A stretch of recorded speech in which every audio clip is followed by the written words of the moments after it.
Why should we hire you? You just posted online advertisement that you want to hire somebody for this job.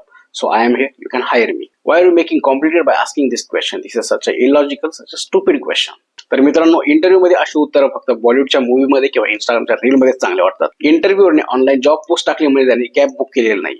Y should we hire you हा एकच प्रश्न आहे, तर interview मधला प्रत्येक प्रश्न तुम्ही गोल्डन क्वेश्चन म्हणून कन्सिडर केला पाहिजे. अशा प्रकारे उत्तर देऊन तुम्ही एक गोल्डन ऑपॉर्च्युनिटी मिस करतात. इंटरव्ह्यूला या ठिकाणी एक्सपेक्टेड असतं तुम्ही तुमचे स्किल्स एक्सप्लेन करा, कंपनी काय वर्क करते, त्यामध्ये तुम्ही कशी हेल्प करू शकता, या गोष्टी एक्सप्लेन करण्याचा इंटरव्ह्यूला एक्सपेक्टेशन्स असतात. अशा प्रश्नाचं उत्तर देताना तुम्ही तुमचा प्रेझेन्स ऑफ माइंड अशा प्रकारे यूज केला पाहिजे की इंटरव्ह्यूवरने तुमचं उत्तर संपताच विचारलं पाहिजे कधीपासून जॉईन करता. अशा वेळी तुम्ही तुमचे स्किल्स एक्सप्लेन करू शकता, कंपनीची जी जॉब रिक्वायरमेंट आहे त्यामध्ये तुम्ही कशी हेल्प करू शकता हे इंटरव्ह्यूला पटवून दिलं पाहिजे. त्यामुळे अशा अनएक्सपेक्टेड क्वेश्चनसाठी तुम्ही रेडी असला पाहिजेत आणि इंटरव्ह्यू प्रोसेसची रिस्पेक्ट करायला शिकलं पाहिजे. हा व्हिडिओ जर तुम्हाला आवडला असेल लाईक करा, जॉब इंटरव्ह्यू असले तुमच्या मित्रांना हा व्हिडिओ शेअर करा आणि फॉलो करायला विसरू नका.